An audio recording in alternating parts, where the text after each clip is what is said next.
One job you would not want to have if you wanted to live to a ripe old age was a lawman. For starters, there was no formal structure of law like we have today. Every town would have to establish their own methods for dealing with crime. This meant lawmen would often use methods that were unsound by today's standards, at least according to the official rulebook anyway. But it was a wild time, and with crime rates so incredibly high, they had to do what they had to do. Lawmen had to deal with bandits, outlaws, rowdy gamblers. Every day their life was on the line. Of course, some towns were safer than others, but the outlaw towns, those were the hardest to clean up. These were places ruled by criminals and corruption, so getting a place like that under control was no small task. And what made being a man of the law even more dangerous back then was how level the playing field was.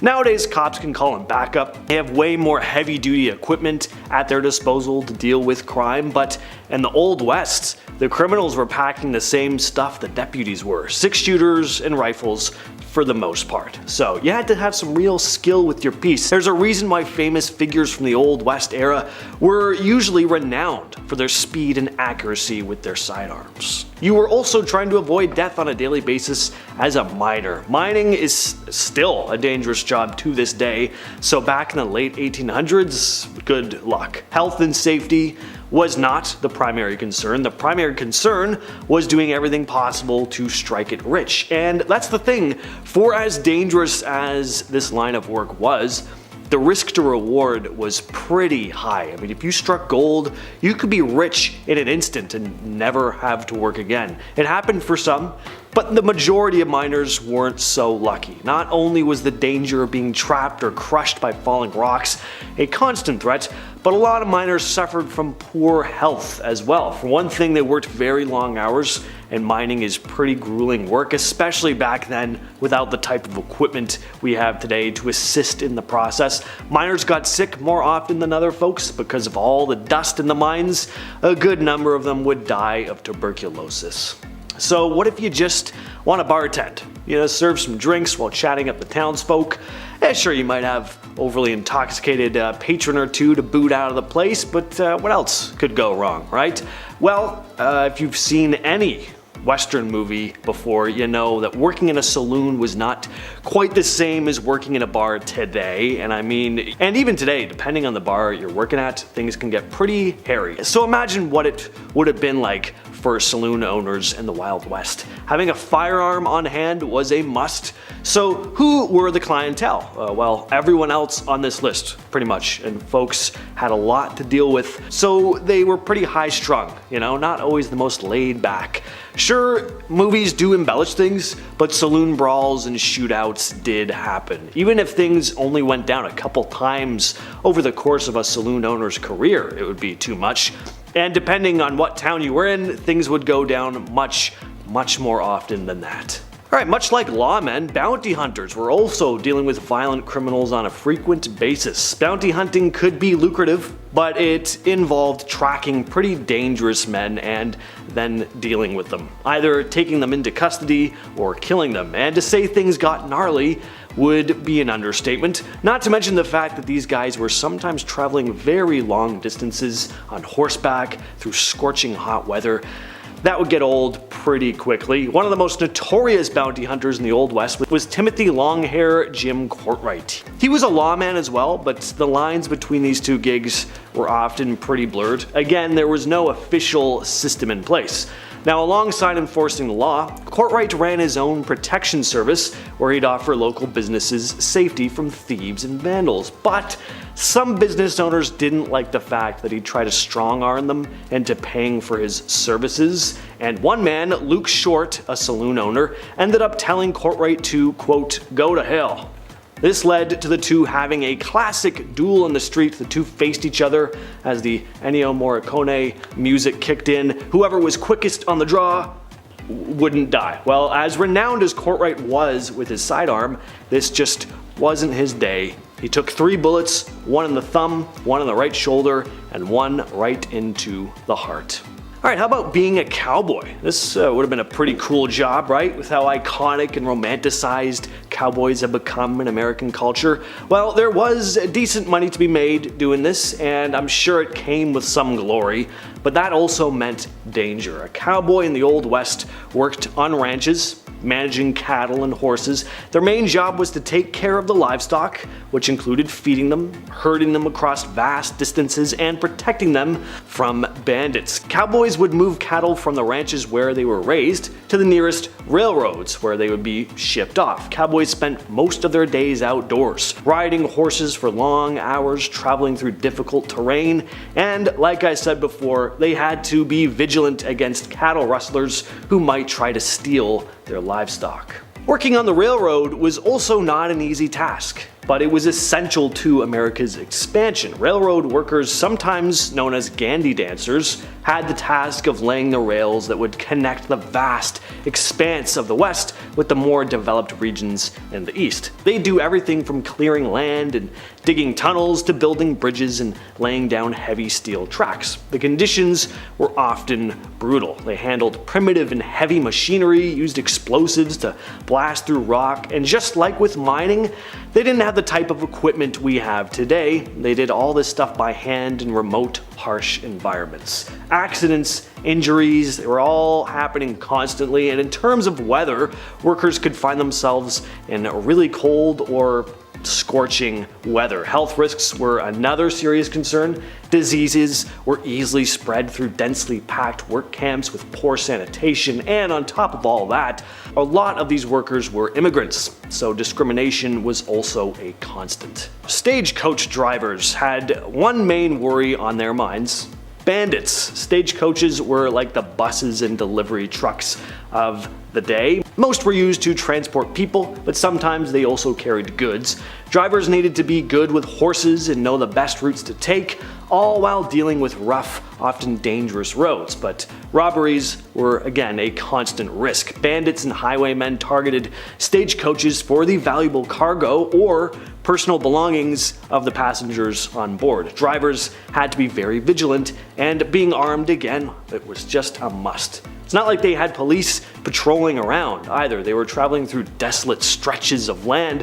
If they got into a bad situation, they were probably going to be on their own. And aside from being robbed, the routes they traveled were filled with natural obstacles. They might have to cross rivers, climb steep mountain paths, or navigate through bad weather.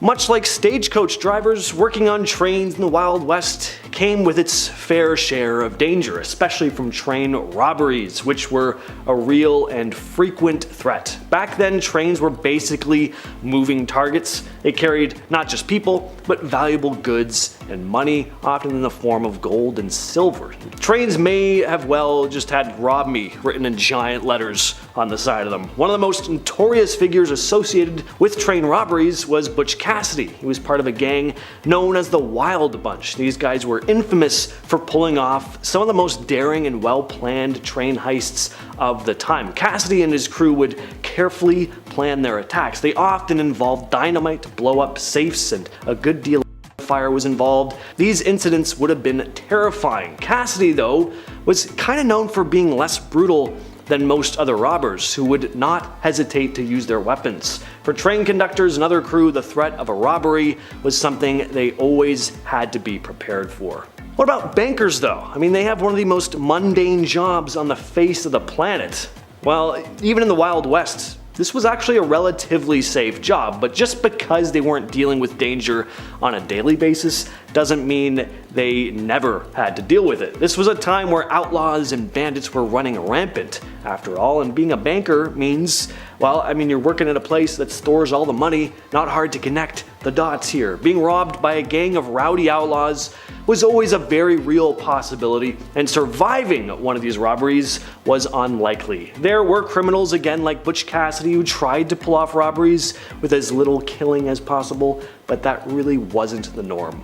And I can't talk about the dangerous professions of the Wild West without bringing up outlaws themselves. Hard to really call being an outlaw a job, but it was how a lot of folks made their living. And in terms of danger, Well, most of the time they were the danger, but as I discussed earlier with bounty hunters and lawmen, they were sometimes even more brutal than the bandits they were protecting their citizens from. And on top of being constantly on the run from the law, outlaws didn't always get along with each other. Just like today, there were rival gangs, and even members of the same crew would turn on each other if they could profit from it. There's no honor amongst thieves, they say. Take even the most famous outlaw in the Wild West, Jesse James. He was taken out by one of his own guys, Robert Ford. Ford walked right up behind him while he was adjusting a crooked painting on the wall and fired right into the back of Jesse James's head. Being an outlaw was probably the riskiest job of all. They always had the element of surprise on their hands during robberies and such, but pretty much everyone was packing. Most outlaws would be lucky to end up behind bars. Most met their end at the hands of a bullet. Number 10. Bank robberies. Okay, when we hear about the wild, rootin' tootin' Wild West, whatever, we think of outlaws like Butch Cassidy's Wild Bunch, the James Younger Gang. Apparently it was just bank robbery central back then. Just a lot of this and tapping and riding horses and stuff. That's really not true. Bank robberies didn't happen that often in real life. In fact, during the Wild West era, officially declared from 1865 to 1900, there were only 8 bank robberies. 8. That many years ago, along 15 western states, there were only 8. To put that in perspective, in 2017 alone, there were roughly 4,000 bank robberies in the United States. Much more than 8. The first armed robbery ever in history was done by the famous outlaw Jesse James and his brother Frank. This went down in 1866. The gang of outlaws robbed the Clay County Savings Association in Liberty, Missouri. Fun rootin' tootin' history. Number 9. Camels. My favorite actor growing up, hands down, was Woody from Toy Story. The guy's physical comedy was on point. And no, I don't mean Tom Hanks. I mean Woody, with this crazy little cowboy run, tipping his hat. But what's a cowboy without his horse, right? As soon as Bullseye got introduced in Toy Story 2, the picture was complete. A cowboy and a horse. We've seen this combo at some point in our lives. Everywhere. But did you know that for around 100 years, camels were part of Texas wildlife? So imagine a cowboy on a camel. Yeah, that's real. That happened. Imagine 2 cowboys on the humps of a camel. How silly and intimidating would that look? Back in 1855, Congress spent thousands to purchase and ship feral camels from Egypt. The hot Southwest would make sense when it comes to camels doing their camel thing. But by 1857, the army had 70 camels. Things were going well until, the Civil War happened, and then the camels escaped and all that madness, and then from then on, for 100 years or so, they bred and roamed Texas. Yeehaw, on a camel, have fun. Number 8, cowboys. Alright, since we're talking about cowboys, let's really talk about cowboys. Who were these guys? Was everybody just a cowboy off the bat, or did you have to earn it like a knight? What's the deal here? Well, the guys that we picture in our brain, like Woody, those are cattle herders, and then buffalo, thousands of them, they would roam the land to eat and find water. They would travel miles away, so the herders would follow on horseback and then drive them back to their ranch. They mostly ate beans, dried meat, obviously, and a lot of coffee. Those are the 3 main ingredients of yeeing and hawing. Am I a cowboy? I love beans and coffee. Coffee beans? Oh, don't even get me started. A classic Western outfit was the denim jeans and chaps, the leather covers that, go over your legs. The large rim hats were called Stetsons. Aside from looking cool, they were large enough to keep the sun out of your eyes. That hat would also double down as a drinking bowl for their horse. Sharing is caring. Number 7, the Bison Express. Humans are responsible for the disappearance on many wild animals in one way or another. It's usually our fault. Yeah, going back to the Wild West, the year 1869 specifically, that's when the Pacific Railroad was done. It was open to the West to all these explorers, but now they were whipping across these wild lands in record speed, passing hundreds of bison every single trip. Eventually, it didn't take long for these railroads to advertise hunting excursions on these trains. So yeah, guests would climb aboard the top of the train cars and hunt on the top of the trains. Yeah, on the top they would just shoot these animals for sport. Obviously the train couldn't stop and go back for the bodies, so they would just leave them. This one man, Orlando Bond, nicknamed the Brick, he apparently shot thousands himself. He rode the express so many times his rifle caused him to go deaf in one ear. This was done purposely to deprive Native Americans of their food supply. Now our bison's number are incredibly low, something like 2% of what it once was, and humans, well, we're still pretty garbage. What do you know? Number 6, alcohol. These saloons cowboys would visit, was there a bouncer? Did you need 2 pieces of ID? What was the drinking age back then? Well, besides the swinging saloon doors, it really wasn't a fun time at all. Alcohol back then, first of all, was basically just poison. Actually, it was literally poison sometimes. They had whiskey like 40 rods and Tao's lightning. You have a couple of those and you're literally passing out in minutes. Nobody was getting cut off in old-timey saloons. The bartender wasn't like, hey, how about a water, buddy? Let's get you home. No, it was a show. They had this one drink on bar rail called tarantula juice. Yeah, happy 21st birthday. Go throw up. It was made from strychnine, which was actual poison. So when the whiskey wore off, the strychnine would be left over in the patron's body, and it felt like tarantulas were crawling all over your skin. Ugh, yeah, I'm good with a Bud Light Lime. Thanks, man. Number 5, the gold rush. Picture a billboard for the Wild Wild West, okay? What's on it right now? A cowboy tipping his hat in the corner with, 4 missing teeth, a sunset in the corner obviously, maybe a horse, and also a bunch of gold stacked up in a mine, right? Well, we've heard about the Wild West here and there, but was there really a massive gold rush? The California gold rush of 1849, despite what history commonly believes, wasn't the first big gold rush, not even close. The first one was back in 1799. A young man named Conrad Reed found this yellow rock right on his property. He had no idea what it was, and for years, he and his father John Reed used this rock as a door stopper. You already know where I'm going with this. This 17-pound nugget of gold, which is worth a lot even today, back then this information was game-changing. Congress then built the Charlotte Mint just so they could handle all this incoming gold found in North Carolina right after. Then later in 1828, more gold was discovered, but this time in Georgia. This was the second rush. Then come 1848, James Marshall found gold at Sutter's Mill, California.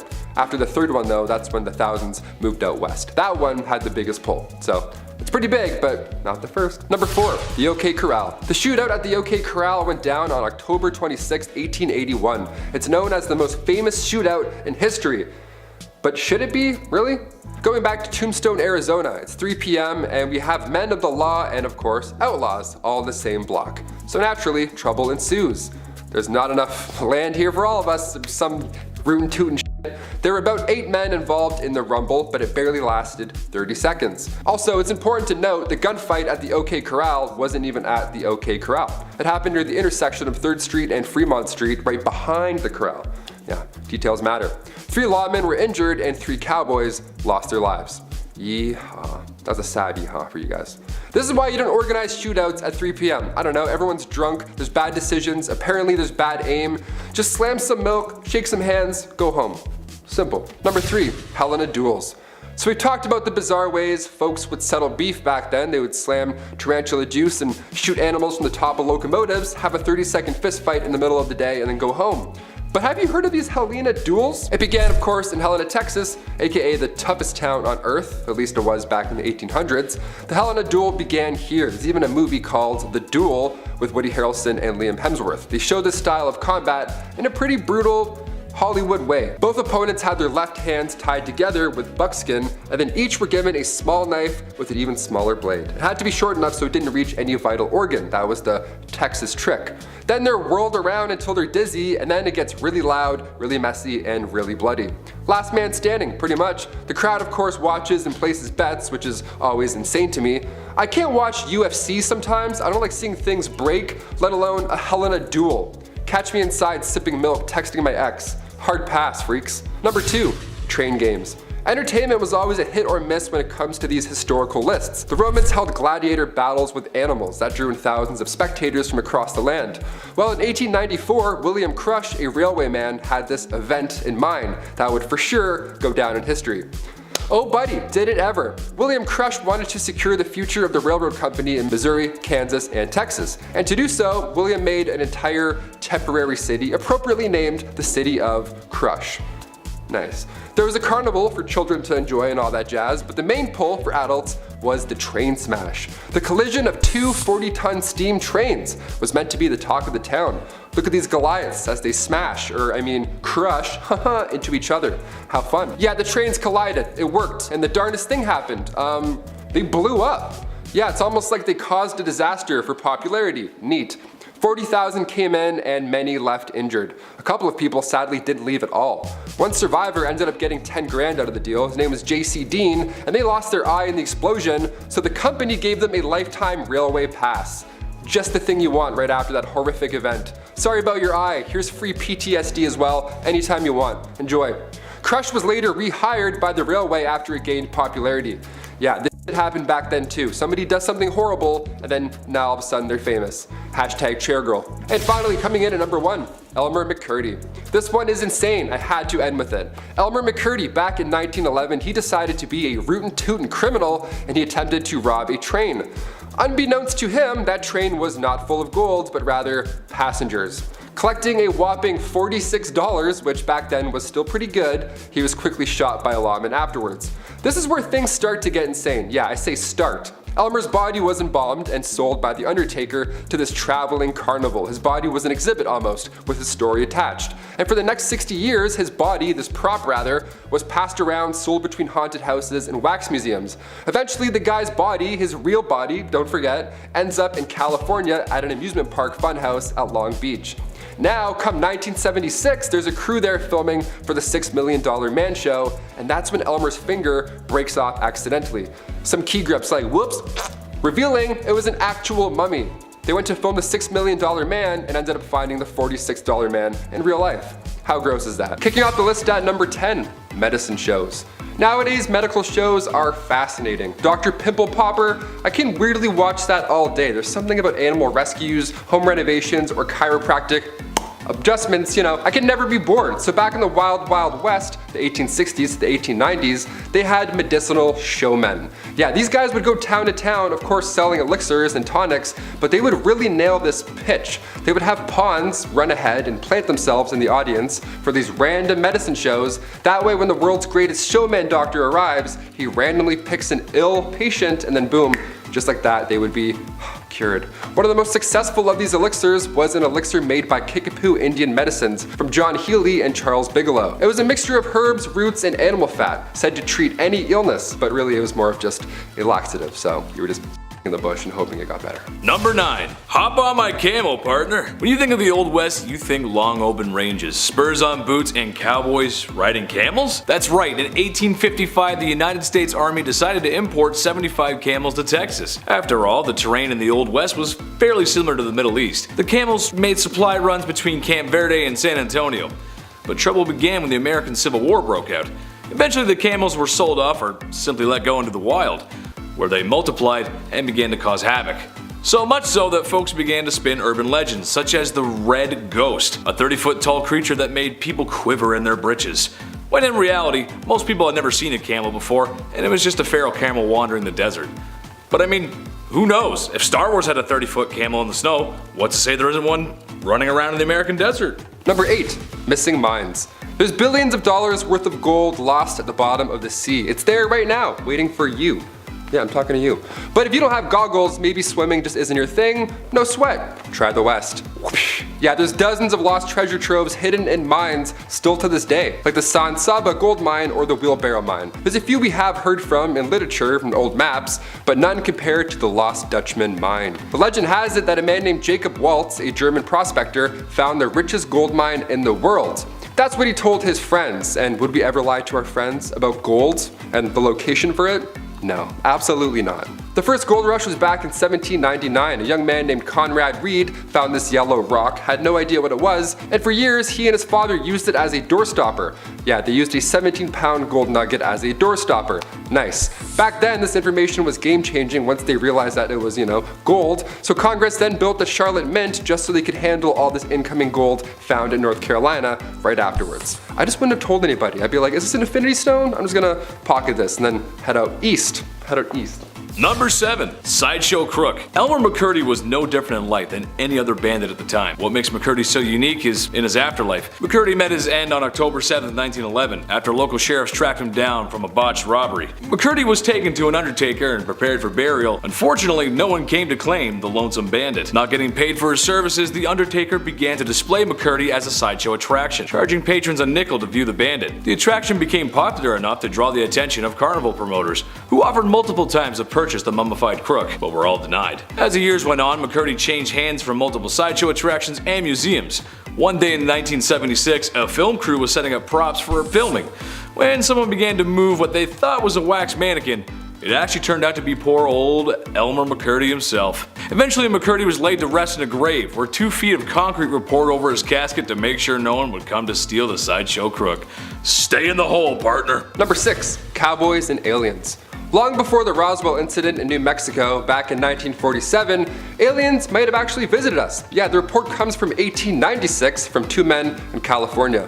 They reported that 3 alien beings were trying to abduct them. Were these just cowboy pranksters? Maybe they had a few shots of whiskey from the saloon? No, one of them was a colonel. Colonel H.G. Shaw and Camille Spooner were going from the town of Lodi to the Fresno Citrus Fair, which honestly sounds like a wonderful time, just saying that. But en route, they were greeted by 7-foot-tall, slender aliens. Yeah, the aliens didn't end up taking the 2 men because they were too heavy. These aliens were too thin and weak. Legit, that was the reason. They just couldn't grab them and take off. So they got back into their spaceship and they took off. How embarrassing is that? Hit the gym, E.T. Number 5. Romeo and Juliet. What's in a name that which we call a rose? Any other word would smell as sweet? It's often said that art imitates life, but sometimes life can be stranger than fiction, and oftentimes really similar. The Hatfield and McCoys were 2 feuding families in the time of the Old West, whose hatred of one another runs deep. The most serious issues being family members removed, Old West style, by the opposite family, and in one case a court battle over the ownership of a barnyard pig. But perhaps the best story to come of this feud is the love affair of John C. Hatfield and Rosanna McCoy. The 2 lovers met and instantly fell in love with each other, their families instantly disapproving of their newfound love. Similar to William Shakespeare's Romeo and Juliet,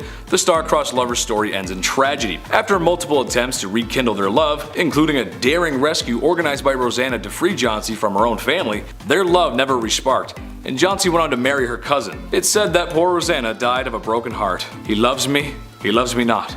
He loves me, he loves my cousin? Number 4. Bank robberies. If you're going to parody the Wild Wild West, you need a horse, you need a hat, and you need a big sack with a $sign on it. Apparently, wasn't it like Bandit Central? Weren't there bank robberies on every dusty corner in every dusty old town?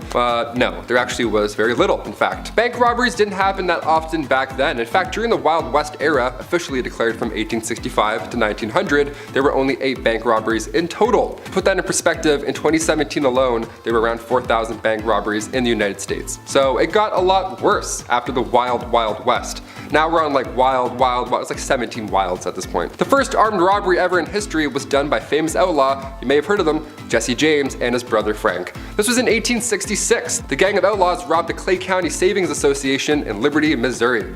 We know all these bandits, but it's like they're just robbers, they're just bad people. We shouldn't really know them or glorify them. But they do this and ride horses, so it's kind of fun. And the number 3 spot, Good Bad Town. On your way out west, you may come to find that the unsettled lands are full of danger, bandits, crooks, perilous weather, and the occasional tummy ache. When the town of Palisade, Nevada's railroad was expanded and people began to arrive in droves, the town boomed, but so did their boredom. Palisade was rather mild compared to the rest of the expanding West, so much so that when tourists began to complain of Palisade being nothing like the dangerous towns they read about in their dime novels, the people of Palisade acted by staging fake bank robberies, gunfights, and even Native American battles between them and the army, with sometimes the Native Americans participating. Also going as far as using real cattle blood during the staged combat. The citizens of Palisade were such effective actors that a lot of tourists began to run back to the train in fear of what they were seeing. Nothing more American than capitalizing on boredom.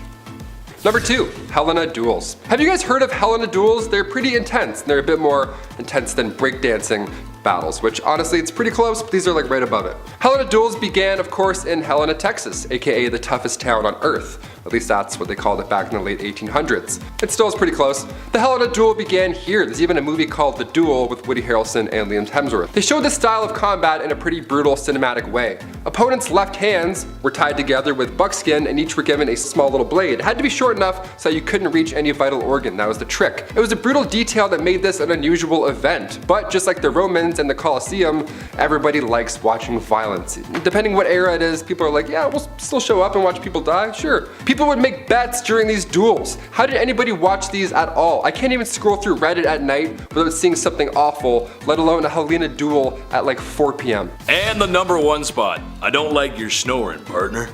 There were a handful of dangerous criminals back in the Wild West. This includes John Wesley Hardin, Born to a reverend in 1853, his parents hoped he would grow up to be a preacher. He turned out to be one of the most deadliest outlaws to ever live. Hardin claimed many lives over the years, but most bizarre was when he shot a man for snoring. One night in 1871, while staying at a hotel, Hardin was having trouble sleeping due to the man in the next room snoring loudly. Hardin promptly shouted at the man to stop snoring. Irritated with no response, he fired several shots into the next room, claiming the man's life. After years of being an outlaw and spending a lot of time in jail, he was released for good behavior, where he then received a full pardon. With his full pardon, Hardin was then able to take and pass the bar exam, afterwards setting up a law practice in Gonzales County, Texas. If your lawyer has a longer criminal history than you, there's a good chance you're not going to beat the case. Kicking off the list at number 10, going the distance. First things first, how much was an IPA back in the 1800s? That's why we clicked this video, right? That's all we want to know. Some beers today cost like $13 at the bar. What's going on? Nowadays we have happy hour, drink specials, wine pairing suggestions that go along with your meal. We have affordable alternatives today at the bar. Back in the 1850s, saloons would price their drinks depending on how far away you had to travel to get there. Isn't that wild? In the Yukon, their shots of whiskey were like 50 cents a pop. That was a lot of money back in the day. If you were to ask for the same drink in a local saloon, say in Colorado, you could get numerous beverages for the same price. And as you would expect, the fancier the establishment, the more you'll spend. But either way, it's not going to be comfortable. Number 9. Manure everywhere. The 1800s were changing times, especially on the western frontier. Cities were being built, America was under reconstruction, and if you see my video on the 1800s technology, then you know how things were about to get a little wild. Except something I want to talk about today is, well, it's gonna drive moms and wives nuts across the country. How many times have you told your husband or the kids to wipe off their feet before coming into the house? Or stop wearing their shoes in the house? Right? It's the worst. I'm sorry, Mom. Okay, but imagine that, except everyone is bringing in their muddy, bloody, and manure-covered boots into the house. Horses and livestock were just a part of everyday life. That means droppings, or road apples, as they're so commonly called. The smell alone on a hot summer day could make any cowboy turn green. I think I'm going to puke, Dad. Number 8, no stools. Okay, this one's for all the bartenders out there. I see you. I respect you. Bar seating is vital. You get your regulars coming in. Joan with a limp, she's so nice. She's always so nice every day. Always gets a grilled cheese. She's the best. Always a smile on her face. Individuals who want to grab a bite and read the paper, obviously they don't need to take up an entire table for 8, so you have spots at the bar. It's ideal. We're used to this. But back in the Western days, bar stools just weren't a thing. Bar spots it didn't exist. You couldn't sit and vent to your local barkeep about why your ex hasn't texted you back. They didn't have stools at the bar, they just had the rail at the bottom for your foot. Just that little bar rail there for the little lean right there. A nice cowboy lean. Yeah, I'll just eat fish and chips standing up leaning. Awesome. Just the thing you want after walking in the sun all day long. A foot rail. Number 7. Duels at high noon. Let me paint a picture for you, partner. It's a warm summer night, and you find yourself sitting at a card table in a saloon that's named after a barnyard animal. The piano is blasting a ragtime tune as waiters bustle about, serving drinks to unruly cowboys that fill the establishment. In front of you are 3 unsavory characters, each more than the next. As the night goes on, so do the poker chips. And when one gentleman ain't taking kindly to his losses, some insults about each other's mothers are exchanged. A powerful slap reaches the man across the poker table, matching the energy of Will Smith on an Oscar night. Too soon? I don't know. Wow, wow, West. Wow, West. That's when it's settled. Tomorrow at high noon, they're gonna settle this like gentlemen. A duel at noon with guns. That's how they did it. Does it get any more classic than that? I don't think so, folks. The clock strikes noon, and only one outlaw remains, and he's married to Jada Smith. Number 6, only talking. Here we go. You ever go to a bar, you're having a nice time, you and your pals order some Caesar salads for the table, the night is now well on its way, we're feeling good. Then 10 o'clock hits and you see a band start to set up. Okay, game time decision. Do we settle up and leave before they start? Or do we give them a chance, end up feeling bad, and feel obligated to stay until the very end at 3 a.m.? It's tough. Usually the latter ends up happening. Back in the 1800s, we didn't have to worry about such an issue. Most of the time, these saloons were just for business. The odd time you would have poker, dice, a piano perhaps would be in the room with some jazzy fingers making an appearance. But when saloons first popped up in Wyoming back in 1822, most of the time it was for lawmen, miners, gamblers, just pure business. Not many blind dates happening in booth 16, you know what I mean? Number 5, comfort of the ladies of the evening. Now being that it's the Old West and there was just a shootout in the street, folks need to take their minds off of such horrors.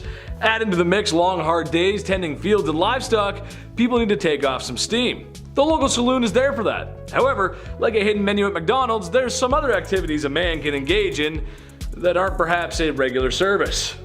Aw, who the hell am I kidding? Ladies of the evening were quite common back then, actually.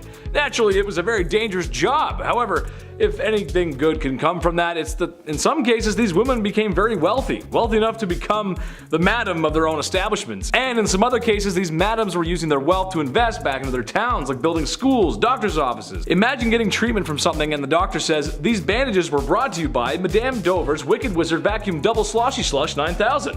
It's a great product, what can you say? Number 4, interior decor. We've seen a Western saloon in movies. More often than not, it's the swinging door. You know, the classic, they always kick it in, boom, and dust everywhere and all over the place. Dust gets all on people's meals, the classic. You sort of need to kick those doors open, kind of, also. Because if you go through slow, it's just weird. It like pushes your clothes back. You need that cowboy momentum.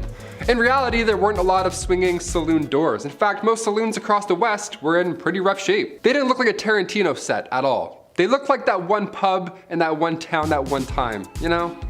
Just not clean, not clean at all. You ride by, you're like, is that still open? How is that still open? These saloons were tiny rooms. We had stools or chairs made of fur. You know, no one's running fish tacos to tables in the 1850s. It doesn't always smell like a nice pub. You don't see something go by and you go, ooh, what's that? I wanna have that. No, that doesn't happen here. One of the fanciest saloons has to be the White Elephant in Fort Worth, Texas. It was 2 stories and it served fresh fish and oysters. Apparently it was a lovely time. Number 3, manifest destiny. The destiny of America. There's a famous poster somewhere. It's like an angel guiding the pioneers west. It's like pointing, doing something like that. Back to the history. What is manifest destiny? Well, for our non-American audience, it was this very core belief that since America had won its independence and begun expanding west, that they were destined to do so and keep expanding. And expanding. Why should the freedom train stop here, right? Coast to coast, baby. And maybe buy Alaska from Russia, since, well, they're not really using it. Okay, and maybe Hawaii. They got pineapples or something, I don't know. Alright, maybe even heavily influenced places that are beyond US borders. But all that American influence and imperialism starts here. Imagine being the pioneer who dared to venture west, like the Great Oregon Trail, or those who crossed the desert states. And some really religious folks that found a salty lake in the desert looked at their wives and said, I need at least 2 or 3 more. God bless America. Number 2, mixologist. You ever go to a pub, like a chill pub, dare I say a restaurant, and a dude with a mustache thinks he's in Peaky Blinders for no reason behind the bar? He's flipping bottles that don't need to be flipped, he's lighting shots on fire. Guy, it's 12:45 in the afternoon. What's your soup of the day? Where did this come from, historically? Where did the cool bartender role come from? I'm trying to order a Cosmo, but he won't stop doing stunts. In the 1800s, bartenders were referred to as mixologists. They were top dog. They had to be. They were the fanciest guys in town. We're now doing impressions of these guys today, you know, with the bow tie, and we pour it in fancy ways, because around the late 1800s, saloon owners were growing rapidly. So now you needed to have something special, something unique for the town, like say a witty mixologist who can twirl his mustache as he pours a drink without looking. Great, now the town feels special, it feels unique. Manuals for bartenders came out around the 1860s, that's when things started to get more serious. A gentleman named Jerry Thomas published a guide called How to Mix All Kinds of Plain and Fancy Drinks. Today we still have that, but now it's a red sticky binder that says meal specs and Sharpie. It's not as fancy, but it gets the job done. Number 1, dysentery. Nothing is more horrible, more awful than catching dysentery. Trust me, I would know. I never caught it, sometimes I get diarrhea. Anyway, in Oregon Trail, the very charming DOS game. Gotta love that DOS color palette. Eye melting cyan and violet. Nice. This text-based adventure game, however, is grounded in some truth, as we can all imagine this wasn't a time of great cleanliness. Dysentery, typhoid, cholera, malaria, or more commonly known as yellow fever, and even scurvy, which you usually associate that with pirates, but cowboys got it too. Which, given the conditions of the Old West, makes for a not so fruit-friendly environment. So yeah, it does make sense. Sadly for cowboys, prospectors, and everyone in between, there was a good chance you would lay down with a headache, and then the rest of your posse would have to lay you down forever. In the ground, partner. Starting our list off at number 10, a banker. Today, online banking is easy, right? It's a little bit too invasive at times. I don't know. I get an email from my bank. It's like, Mr. McWaters, do you want to provide for your family? I'm like, chill, relax. Back in the Old West, you didn't get a courtesy check-in email. You didn't have overdraft. In fact, the United States national banking system, well, it didn't even exist until 1863. Before then, you'd have what were called wildcat banks. And, well, these were pretty fun. Here we go. What they would do is wildcat banks, they would take deposits for a short amount of time, collect your life savings, and then unannounced randomly, they would disappear overnight. Just take all your money and then run for the woods. How horrible is that? Imagine going to the bank the next day and it's gone. The bank's just not there. You're standing there with a card. Like, hello? Where did I put this in? You're telling me they pretended to be bankers for months at a time? Fake mustache, oh hello sir, good morning. Stamping things that aren't even real. They did all of that and then they just ran away with all of your money. That's wild. I get it now. I get it. The Wild West. After 1863, a noble profession was to work at a bank, and not screw people over for thousands of dollars. The Hudson Bay Company, Wells Fargo, these are all names that began because of these fake Looney Tune wildcat banks. So next time you see your bank call, be thankful. Don't be stressed, be thankful. They've got your back. They're not gonna run away overnight. Number 9, ranch work. Alrighty, I can't do yard work. I don't know if you can tell by my physical being, but I can't lift a brick. My back doesn't allow me to reach the floor. A weird curve in the back, I don't know. Pulling weeds physically hurts my soul. Or maybe I'm just lazy. One of the two, I don't know. Either way, the Old West would have been the end of Taylor McWaters. To be a cowboy, it meant lots and lots of ranch work. It wasn't all yees and haws and kicking around. A lot of the time you were protecting your cattle. That's stressful, right? All that meat just sitting there in the 1800s, good luck. Cowboys earned between $25 to $40 a month. Yeah, which sounds laughable now, but today that would be around $1,500 a month, which is fine. I mean, for a cowboy, I don't know, it's a bit less than. Do cowboys get sick days? Probably not. They probably just get sick. Number 8, railroad work. This is one of the few jobs from the Old West that I actively see every single day coming to work. Living downtown, they're always adding trains and bridges and not finishing any of them. And ideally, you don't want any toxic substance traveling down those lines, right? Fingers crossed. Well, back in the Old West, railroads were meant to assist the booming mining and ranching industries. Thing is, there weren't enough hands. There was not enough to keep up with the rate that they needed to. Like, who's gonna build a railroad? Who was the first person? Railroad workers, monthly, you'd make around $1,000, and this brought a wave of immigrants to the West. The Union Pacific and the Central Pacific Railroads, they all lay over 1,700 miles. Now, making this actual railroad, it destroyed the bodies of these workers, but without it, American history would not be the same. Couldn't imagine making a railroad. That is exhausting. Number 7, blacksmith. All right, close your eyes and imagine a blacksmith. Just any blacksmith from any time. Is he bald? Does he have a massive beard? Is he incredibly strong and wildly intimidating? Yeah, that checks out. That's what a lot of them look like.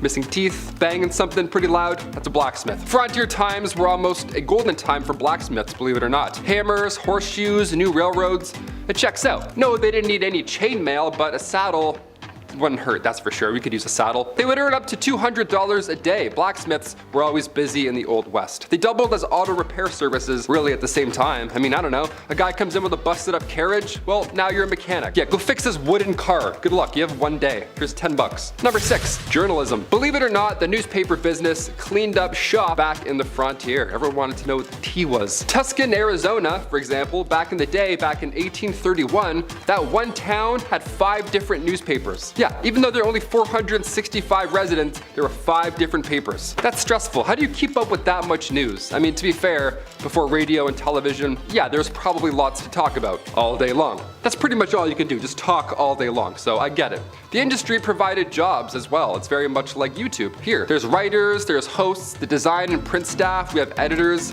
It was a little easier than laying down a railroad, that's for sure. So when it came to jobs, yeah, journalism wasn't that bad. Definitely better than doing anything that has to do with this motion, that's for sure. Number 5, mining. A study done at a mine in Butte, Montana found that miners were dying from tuberculosis. A lot, like 10 times more than they should be. Not should be, but you get what I'm saying. The mining industry is crazy dangerous. Safety was often overlooked and the health of these miners was, well, non-existent at the time. The first gold rush was back in 1799. This kicked off everything. A young man named Conrad Reed, he found this bright yellow rock. He had no idea what it was, and for years, he and his father, John Reed, actually used it as a door stopper. Yeah, this 17-pound nugget of gold just keeping a swift breeze rolling through. It's worth a bit more than a door stopper today, and this actually ended up changing the entire industry. Gold mining got so popular that Congress had to build the Charlotte Mint just so they could handle all this incoming gold found in North Carolina alone. It's pretty cool. You have to make a mint? That's how much money you're making? Buddy, I want a mint. Number 4, law enforcement. Of course, this too was a little different back in the Old West. There are not many body cams back then, I'll tell you that for free. Movies and television, they like to show the Old West as a lawless, rootin' tootin' time. And while sure, some of that is true, it wasn't as terrible as we think. Like A Million Ways to Die in the West, Red Dead Redemption, it wasn't that crazy because before any formal law enforcement agency did pop up, everybody was a bounty hunter, right? Why not? There's nothing else to do. Go lay a bunch of bricks or go catch a bad guy.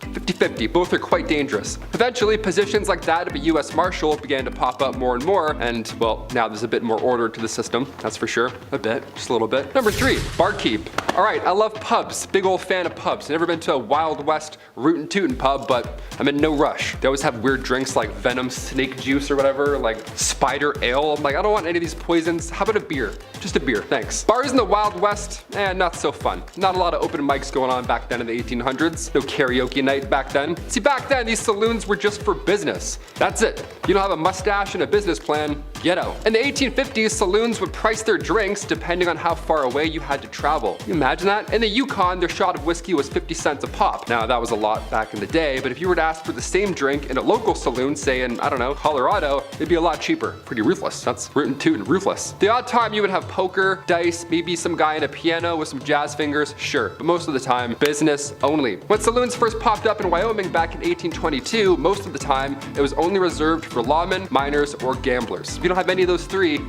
you're thirsty. Go gamble, go grab a dice and come back. Number 2, resurrectionalist. Yeah, you don't see a lot of these guys around anymore, eh? Wonder where they all went. A resurrectionalist is exactly what it sounds like. It's very gross. You're trying to bring someone back to life, I guess. Not really. These guys were responsible for digging up dead bodies, and then they would sell them to medical schools in the West. Now, remind you, this was the late 1820s, so yeah, it was fine, I guess. This practice began in Edinburgh, Scotland. The medical science community was on the up and up, but in order to study new medicines, you know, to avoid the next plague or the next toxin rolling through your system, they needed these guys to come in and do the dirty work. Today, the medical community is a bit different. We're a bit, you know, smarter with things, but hey, never say never. A resurrectionalist might come back to life and be a new profession. How ironic. And finally, number 1, medicinal showman. Yes, we'll end on this note. Step right up and see something that doesn't work. A fake product. Yes, here we go. I'm doing a fake shoe. A fake shoot? A fake show. I don't know. Back in the Wild West, the 1860s to the 1890s specifically, they had what's called medicinal showmen, right? You won't believe your eyes. Do you have strep throat? Come on up. Here we go. Definitely gonna fix that. These guys would go town to town selling elixirs and tonics, whatever, but it was all about the pitch. That's pretty much all they had. They would have pawns, like their buddies, run ahead into town and then plant themselves in the audience before these random medicine shows. That way, when the world's greatest showman doctor arrives, he randomly picks an ill patient that he knew was there, and then boom, just like that, he's cured. Almost like a magic show, right?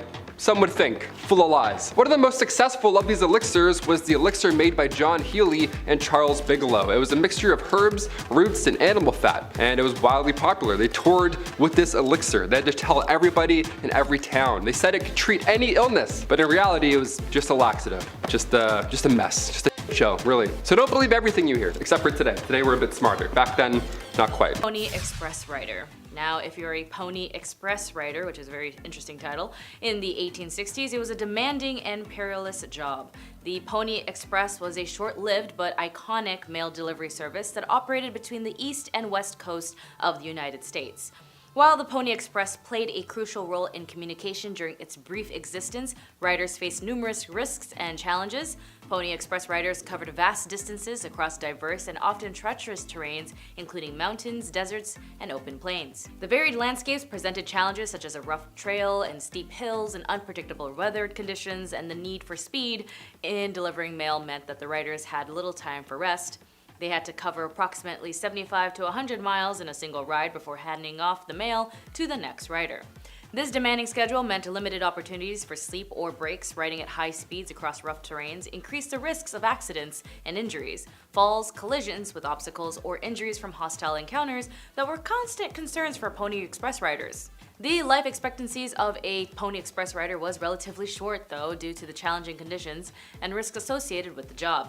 As many riders were young and adventurous, while the job offered excitement, it also took a very huge toll on their health and well-being.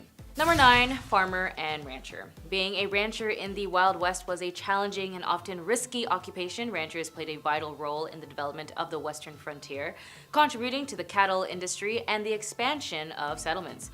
However, they faced numerous challenges and risks, both in terms of natural environment and the social and economic conditions of the time. Cattle rustling was a prevalent crime in the Wild West. Outlaws and bandits would steal cattle, posing a direct threat to the economic livelihood of ranchers. Ranchers often had to take the measures of protecting their herds and property, and conflicts could arise.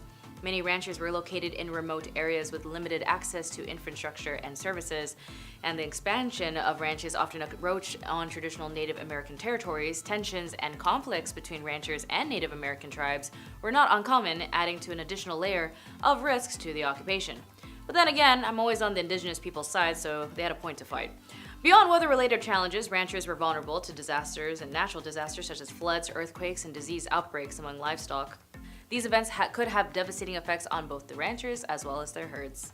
Number 8, saloon owner and the bartender. If you wanted a career as a saloon owner or a bartender in the Wild West, well, like all occupations in this time came with its own set of risks and challenges. Saloons were central to the social and economic life of a frontier town, but they also associated with a range of issues including lawlessness, violence, and economic uncertainties. Saloons were often rowdy establishments where patrons engaged in heavy drinking, gambling, and occasional brawls, and saloon owners, bartenders faced the risks of violence erupting within their establishments, leading to injuries as well as property damage. As well, some saloons attracted these outlaws and criminals seeking refuge or engaging in legal activities. Saloon owners could find themselves entangled with criminal events, leading to legal troubles and conflicts with law enforcement.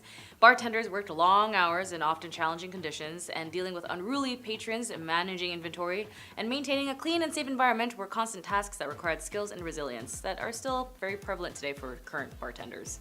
Number 7, stagecoach driver. Stagecoaches were prime targets for bandits and highwaymen looking to rob passengers or steal valuable cargo.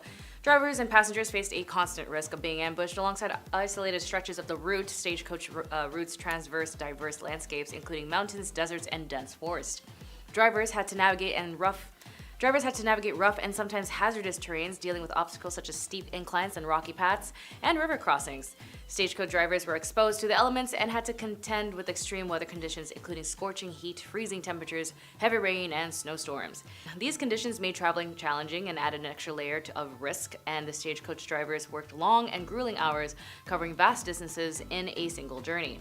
The demanding schedule and physical toll of driving for an extended period increased the risk of fatigue and related accidents, but despite the risks, stagecoach drivers almost fell down here, oh my god. But despite the risks, stagecoach drivers played a crucial role in the westward expansion of the United States, connecting isolated communities and contributing to economic development of the frontier.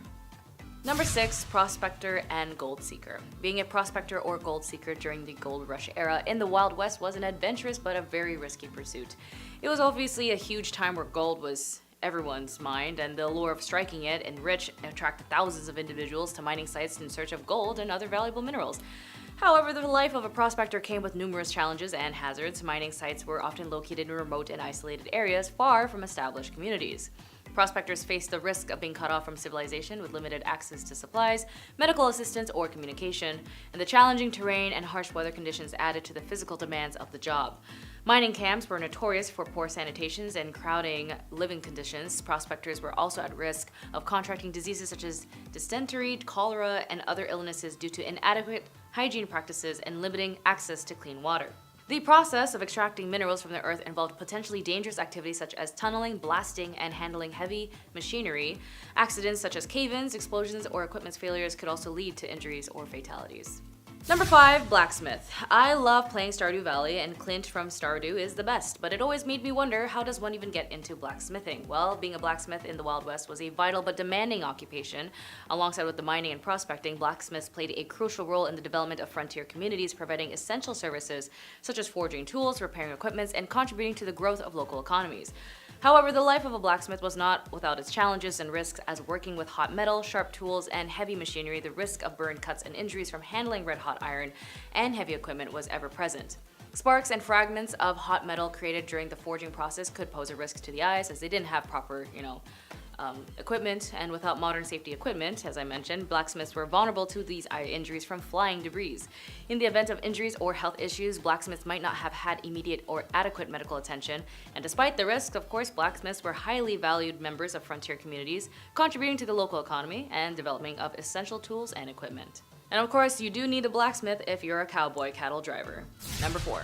The iconic image of a cowboy is often associated with a sense of adventure and independence, but the reality of the job came with numerous challenges and risks. However, I'd like to clarify, the image of cowboys in the American West is often associated with Euro-American cultural context, but it's essential to recognize that various indigenous people also had their own traditions of cattle herding and horse riding.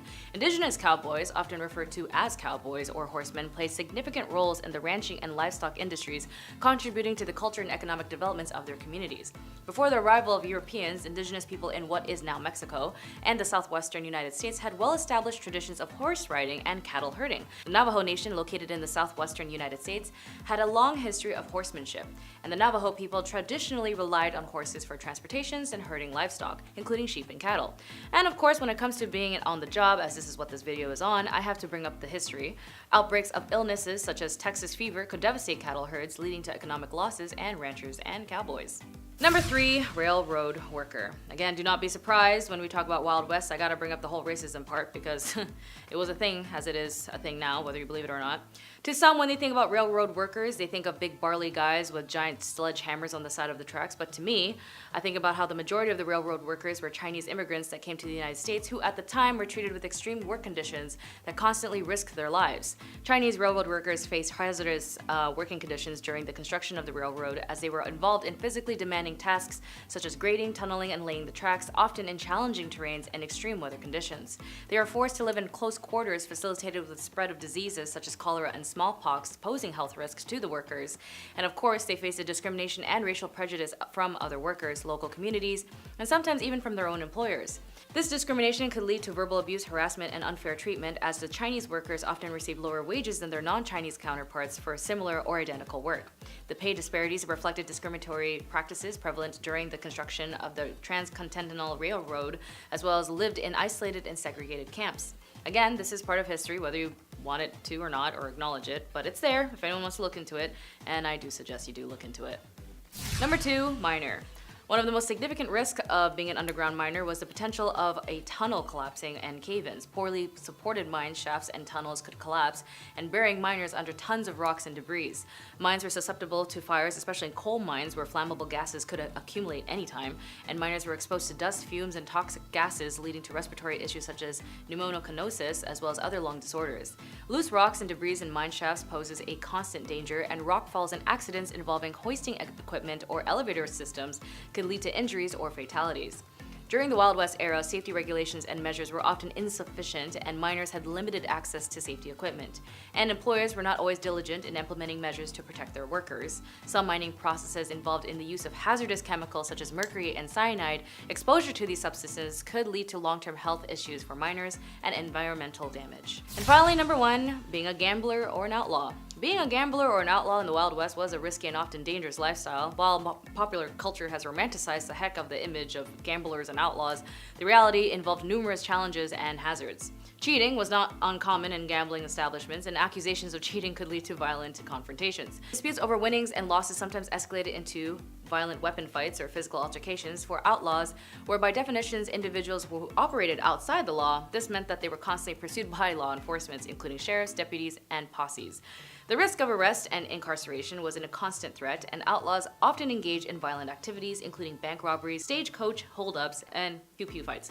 This lifestyle exposed them to the risk of injury or death in shootouts, with lawmen or rival gangs. If caught by law enforcement, outlaws faced the risk of imprisonment. Conditions in the frontier jails were often harsh, and sentence could be severe. Outlaws who gained notoriety often became public enemies, or public enemy number one, with bounties on their head, and this increased the risk of capture and heightened law enforcement's efforts to bring them to justice. Number 10, Boot Hill burials. In the Old West, many towns had a Boot Hill, which was essentially a graveyard where outlaws and bandits and all those bad people alike were all buried with their boots on. Specifically with those on right there. See, these cemeteries were often lacking proper markings, and the dead were buried quickly, sometimes a little too quick without a coffin, reflecting the harsh and lawless nature of frontier life. It wouldn't be abnormal to see a boot sticking up out of the ground on your way home from work, is what I'm saying. Today that would be quite jarring, but back then, completely normal. How yucky is that? I'm like, oh, size 11.5? Perfect. Number 9, medical practices. In the Old West, broken bones were a common occurrence. Obviously, uneven roads, hopping up and down horses, everything's made of wood that's all broken. Particularly among those who worked in physically demanding professions such as ranchers, miners, and cowboys, everything is going to be broken on your body by the end of the day. Treatment options were limited and often relied on basic first aid techniques, splinting the affected area with whatever materials were available. Wood, cloth, animal, bones. It was nuts. It sounds crazy, but back then, it was really the only method for immobilizing broken bones. You have to wrap another bone around it. It's like, ew, please, can I get a cleaner bone? Pain relief was only provided with natural remedies such as opium or willow bark tea, so 50-50 what kind of night you're gonna have there. More serious fractures, such as those that punctured the skin, ow, those required the attention of a doctor or a surgeon. However, back then the doctor had like 2 teeth in one eye, so not much help. Number 8, duels. Yes, duels. Let's talk about these. Duels, gotta say it all deep like. Duels were a common way to resolve disputes. Before YouTube comments, this was the only place to resolve any conflict, alright? In a traditional Old Western duel, opponents would face each other, often with weapons, in front of a crowd at a designated location and time. Now, most of the time, these duels would end when somebody bites the bullet. Rarely would a duel end with 2 gentlemen shaking hands, getting over their disagreements. No, never happened. These confrontations, often over matters of honor, were deadly and a normalized part of the culture. Number 7, law enforcement. That being said, back in the day, things were a little different. Not that many body cam back in those days, I'll tell you that for free. With a lack of formal law enforcement, communities often took justice into their own hands. They're like, oh yes, all 17 of us, we've decided, you're out of here. Vigilante coups would form to hunt down suspected criminals, often resulting in brutal forms of punishment without a formal trial. Yeah, no judges needed, no jury duty, nothing like that. The town ended the conflict in 48 seconds. You're welcome, let's get a beer. Let's get a really disgusting beer. Number 6, public punishments. Now, when I say the town handled it, this is what I mean. We gotta go into detail here, because that's why I'm here. Public hangings were often treated as a social event, with crowds gathering to watch as if it were entertainment. How disgusting is that? They were dressed to the nines, they grabbed the whole family. People would come from miles around, sometimes with picnics, to witness this brutal punishment. Yeah, picnic. What food do you pack for a hanging? Nothing with a crunch, that's for sure. You don't want to ruin the show for the people around you. Sorry. Number 5, banking. Today, online banking is super easy, but back in the Old West days, you didn't get a courtesy email, you didn't have overdraft, nothing like that. In fact, the United States national banking system didn't even exist until 1863. So what happened before then? Are we just hiding our money in our underwear? What are we doing? Before then, you'd have what were called wildcat banks. And these wildcat banks would take deposits for a short amount of time, and then unannounced, out of nowhere, they would run. They would disappear overnight with all of your money, everything, your whole life savings, gone. They did the long con, they played the long game, they were actors. So you're telling me they pretended to be bankers for months at a time? That's almost impressive. They'd have the fake mustache. Oh, good morning, sir. Sign here, please.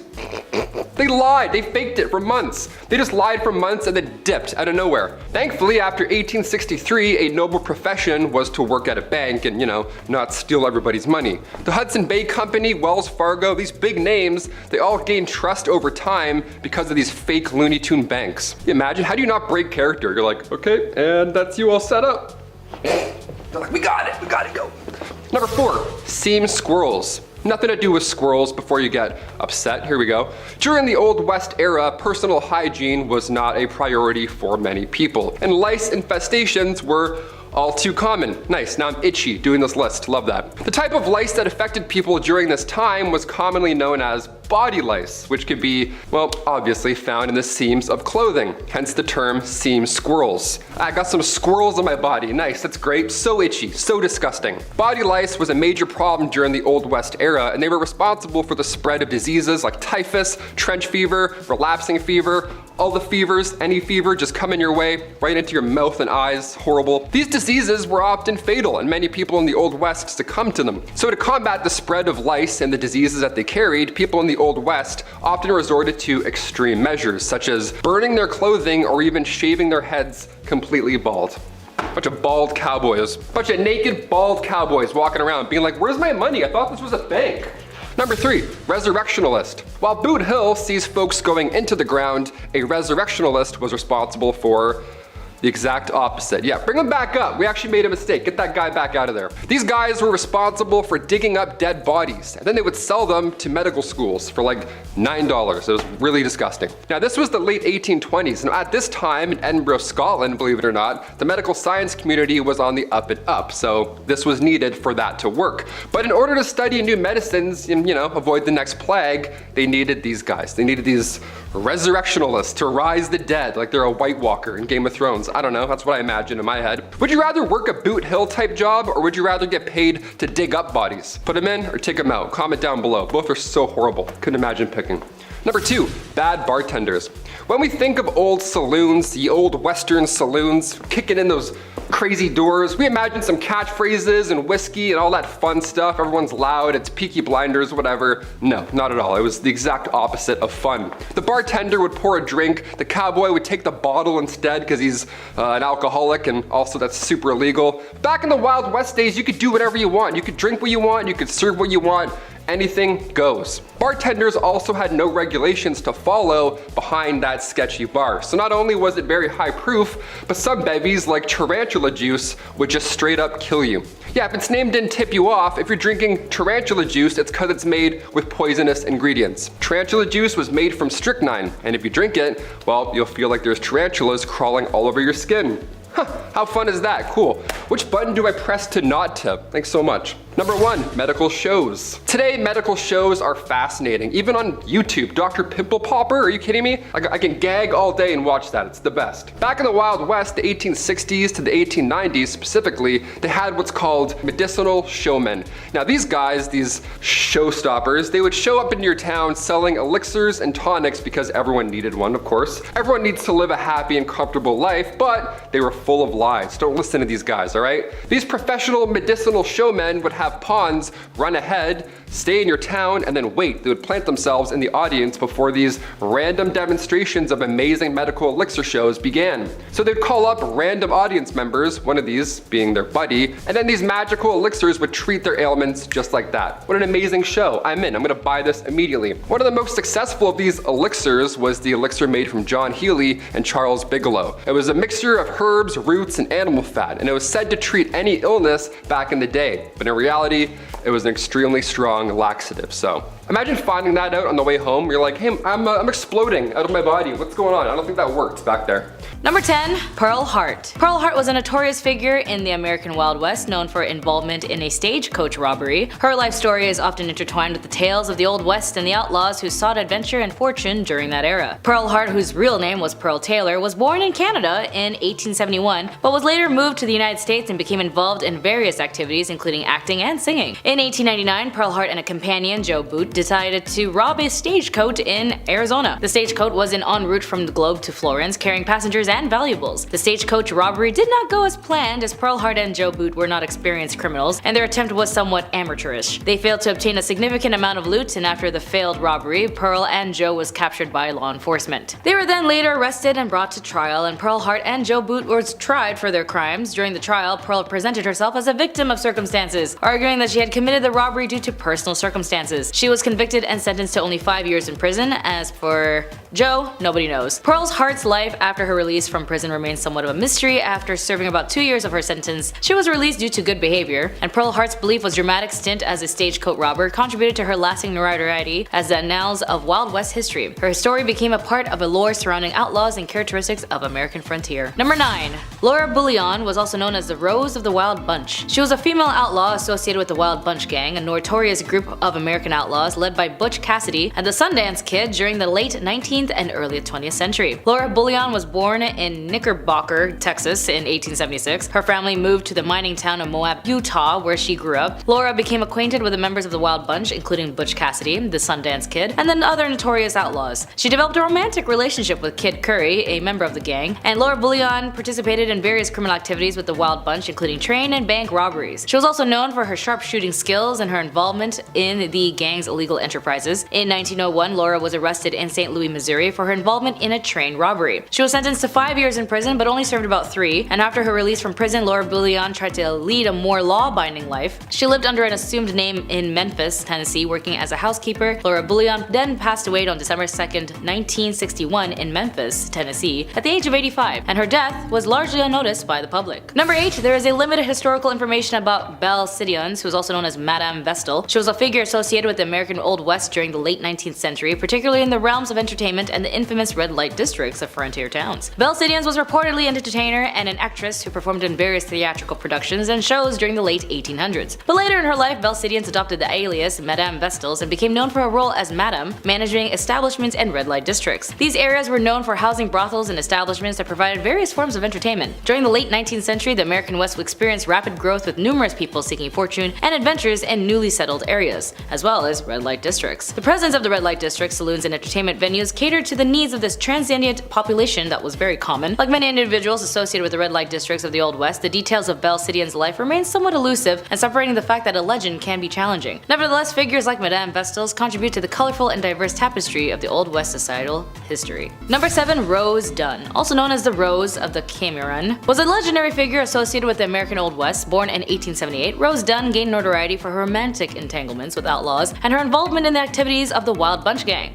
Rose Dunn was also born in Indian Territory, which later became Oklahoma, in 1878. She came from a large family, and her brothers were also known for their involvement in outlaw activities. Rose Dunn then became romantically involved with George Bitter Creek Newcomb, a member of the Wild Bunch Gang led by Bill Doolin. The Wild Bunch was notorious for its involvement in train and bank robberies, as we know. In 1895, a shootout occurred in the Dunn family ranch involving lawmen seeking to capture Dunn brothers and their associates. During the confrontation, Rose's brother John Dunn was killed, and her older brother George Dunn was captured after the death of Bitter Creek Newcomb. Rose Dunn then lived more of a settled life, and she married Charles Albert Noble, a farmer, and they had a family. Rose and Charles lived in Cathridge, Missouri. Rose Dunn then passed away on February 5th, 1955 in Parachute, Colorado. Number 6. Sarah Jane Newman was born in Tennessee in 1817 and later moved to Texas. Also known as Sally Skull, was a figure associated with the Texas frontier during the mid-19th century. Her life story involves elements of violence, crime, and romance, contributing to her notoriety in the history of the American West. Sarah married George Washington Skull, a Texan and a participant in the Texan War of Independence. George Skull operated a ferry and owned a ranch in a location known as Skull Crossing in the San Antonio River. The crossing was an important point for travelers and cattle drives, as the Skull family became involved in violent feuds with the Taylor family over land and cattle. This feud escalated and resulted in several killings on both sides, with also casualties in 1867. During the height of the feud, Sally Skull was widowed after her husband George Skull was killed. Following his death, she sought out revenge and killed several members of the Taylor family. And after the killings, Sally Skull was captured and imprisoned. She was definitely tried for the deaths, but was charged were dropped due to insufficient evidence. And after her release, Sally Skull's life became less eventful as she lived in relatively obscurity and passed away in 1888. Number 5. Mary Catherine Horney, also known as Big Nose Kate, was a historical figure associated with the American Old West, as she was a Hungarian-born adult worker and companion to the legendary lawman and gambler Doc Holliday. Kate eventually moved west and found herself in a rough and often lawless mining towns of the Old West, as she worked as the Lady of the Night, gained notoriety notoriety for her feisty and independent personality, Kate then became romantically involved with John Henry Doc Holliday, a dentist turned gambler and gunfighter. What a career change. They met in Fort Griffin, Texas in 1870s following Doc Holliday's death in 1887. Kate Harouni then lived in various places including Arizona and Colorado. She then worked as a nurse and a hotel owner in the early 1900s, and Kate moved to Arizona and lived in poverty. She worked in various jobs including serving as a cook, and then in the 1930s she applied and received a pension for being a widow of a veteran American Indian War. Doc Holliday had happened to serve as a scout. Big Nose Kate then passed away on November 2nd, 1940 in Arizona at the age of 90. She outlived many of the famous figures of the Old West. Number 4. Belle Starr. Born Myra Maybelle Shirley, Belle Starr was a notorious figure associated with the American Wild West during the 19th century. She became known as the Bandit Queen and gained notoriety for her associations with various outlaws and her involvement in criminal activities. Belle married several times, with her famous marriage being the outlaw Cole Younger, a former member of the James Younger gang. After Younger, she then married Sam Starr, a Cherokee outlaw, which contributed to her connection with the Indian Territory, present-day Oklahoma. Belle Starr was also known to associate with herself with various outlaws, including Jesse James, the Younger brothers, and the infamous Dalton gang. Her connections to these outlaws and her involvements in horse theft and other illegal activities contributed to her reputation. Belle Starr and her husband Sam Starr lived in the Indian Territory, where they ran a horse ranch, and their ranch became a haven for outlaws seeking refuge from the law. Belle Starr was arrested several times for various offenses, including horse theft. However, she often managed to avoid lengthy imprisonments, and her criminal activities continued. Belle Starr's life came to a violent end when she was shot and killed on February 3rd in 1889 while riding home from a neighbor's house. The circumstances of her death remains somewhat of a mystery, and the identity of the killer was never actually established. Belle Starr's life exploits became part of the Wild West folklore, and over the years, she had been portrayed in many books, films, and television shows, contributing to her enduring legend. Number 3. Etta Place. Etta Place is one of the mysteries of the American Wild West, as her true identity and details of her life pretty much remains uncertain. She was associated with the famous outlaws Butch Cassidy and the Sundance Kid, as we also know them, and is often considered to have been romantically involved with the Sundance Kid. Despite her connections to these historical figures, she is very little known about Etta, as Etta's place, true identity, and background are unclear. Her real name and place of birth and details about her early life are not actually known at all, and some historical sources suggest that she may have been born in the United States, while others propose that she could have just been European or South American origin. Etta Place is also best known for her association with Butch Cassidy, aka Robert Leroy Parker, and the Sundance Kid, whose actual name is Harry Alonzo Longabo, and she traveled with them during their exploits in South America, where they sought refuge to escape law enforcement in the United States. In the early 20th century, Butch Cassidy, the Sundance Kids, and Etta traveled to South America, where they continued a life of crime, and they are believed to have engaged in bank and train robberies in countries like Argentina and Bolivia. The fate of Etta Place is uncertain, as some theories suggest that she may have perished alongside Butch Cassidy and the Sundance Kid in a shootout with the Bolivian authorities. However, there is actually no conclusive evidence to support this theory, as there may be other theories that Etta Place's true identity, with some speculating that she may have had used multiple names